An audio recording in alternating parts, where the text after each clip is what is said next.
Ok, pessoal, começaremos a falar agora sobre áreas. Área de uma superfície. O que vem a ser a área de uma superfície? É o cálculo que nós devemos fazer para determinar o preenchimento de uma superfície plana, o quanto que ela pode ser preenchida. Podemos calcular as mais variadas áreas de uma superfície, seja um mosaico, do chão de uma garagem ou de uma figura geométrica plana. A unidade padrão é o metro quadrado.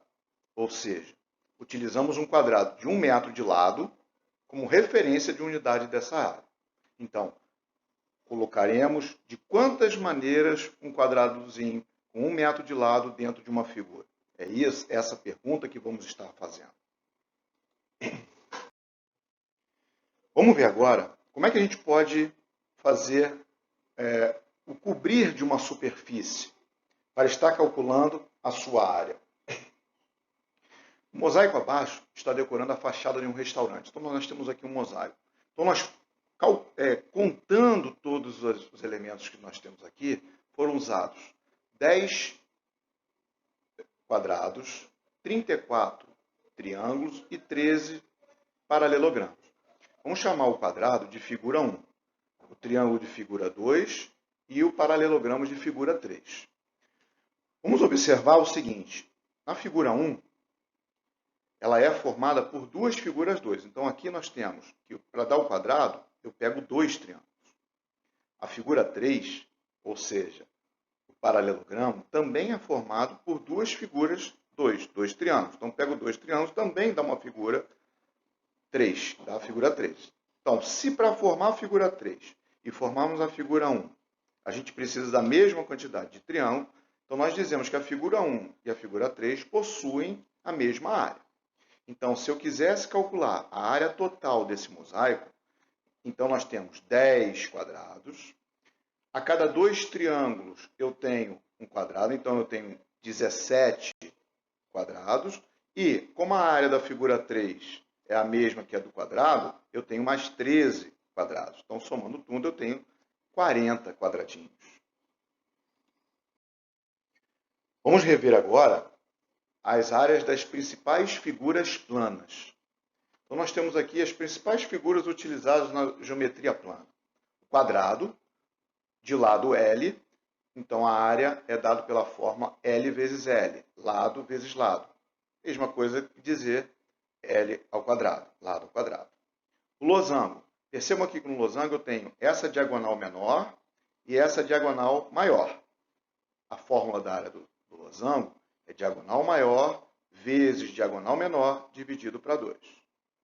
No paralelogramo, nós temos aqui esse lado que vai ser a base e a sua altura. Lembrando que a altura é um segmento que sai de um vértice, tocando o lado oposto, formando um ângulo de 90 graus. Nós temos a fórmula da área sendo base vezes altura. O retângulo, ele também é um paralelogramo. Também pode ser usado como base vezes altura.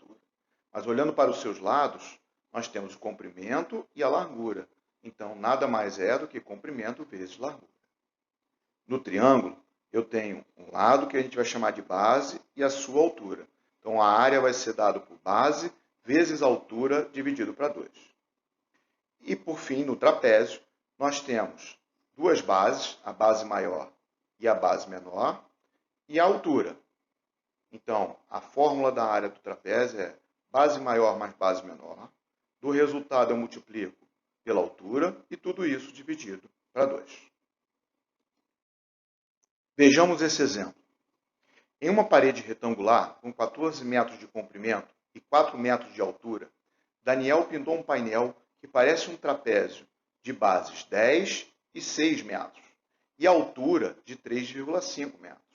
Qual é a área da parede que permaneceu sem pintura? Então, primeiramente, vamos calcular a área total dessa parede. Então, como ela é retangular, comprimento vezes altura. Então, 14 vezes 4, 56 metros quadrados. A área total dessa parede. Agora, vamos calcular a área do trapézio, do painel em forma de trapézio. Então, nós temos como base maior 10, base menor 6, a altura 3,5. Tudo isso dividido para 2. Somamos primeiro dentro do parênteses, então 10 mais 6, 16, vezes 3,5. 16 vezes 3,5, 56, dividido para 2, 28 metros quadrados. Então, a área do trapézio, do painel que foi pintado, foi de 28 metros quadrados. Então, devemos agora subtrair da área total a área pintada. Então, 56 menos 28 me dá 28 metros quadrados. Então, a área sem pintura dessa parede foi de 28 metros quadrados. Agora, nós vamos estar vendo áreas aproximadas.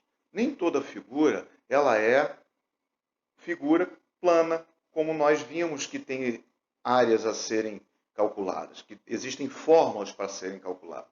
Então, para efetuar cálculo de área cujas formas são irregulares, devemos fazer uso de aproximações, sejam elas utilizando áreas já conhecidas ou fazendo uso de malha quadriculada. Então, vamos ver aqui as duas situações citadas. Então, aqui eu tenho uma área, uma figura plana, no qual ela é totalmente irregular. Então, usando a malha quadriculada, a gente vem, calcula-se a quantidade de quadradinhos exatos e começamos a explorar quadradinhos pedaços de quadrado que poderiam dar um quadrado inteiro. Então, por exemplo, eu posso pegar esse quadrado, que está faltando um pedacinho, com esse pedacinho. Então, eu somaria mais um. Então, esse quadrado com esse outro pedacinho aqui, que somaria outro. Então, aqui nesse efeito de cálculo, eu tenho a área aproximada de 42 quadradinhos. Agora, percebam que aqui eu tenho uma figura que em nenhum momento ela tem forma parecida com as figuras planas que nós conhecemos. Porém, ela pode ser dividida em 4 triângulos. Então, calculamos a área de um triângulo e multiplicamos por 4 para descobrir a área dessa figura total. Vamos ver um exemplo? Vamos fazer uma estimativa da área do estado do Paraná. Então, nós temos aqui um mapa, né, que foi fornecido pelo IBGE. Nesse mapa, ele dá que 1 centímetro, essa distância aqui representada aqui embaixo, a escala, é de que a cada 1 centímetro eu tenho 100 km quadrados. O que nós podemos fazer aqui? Criar malha quadriculada em cima desse mapa, utilizando essa escala, como foi feito aqui, ó, nesse outro mapa. Então, criando essa malha quadriculada e utilizando do princípio que nós vimos anteriormente, nós temos aproximadamente 15 quadradinhos. Sendo que cada quadradinho ele vai ter 100 por 100, é um quadrado. Então, eu tenho 10.000 quilômetros quadrados a cada quadradinho. Se são 15, a área aproximada do estado do Paraná é de 150.000 quilômetros quadrados. Ok, pessoal?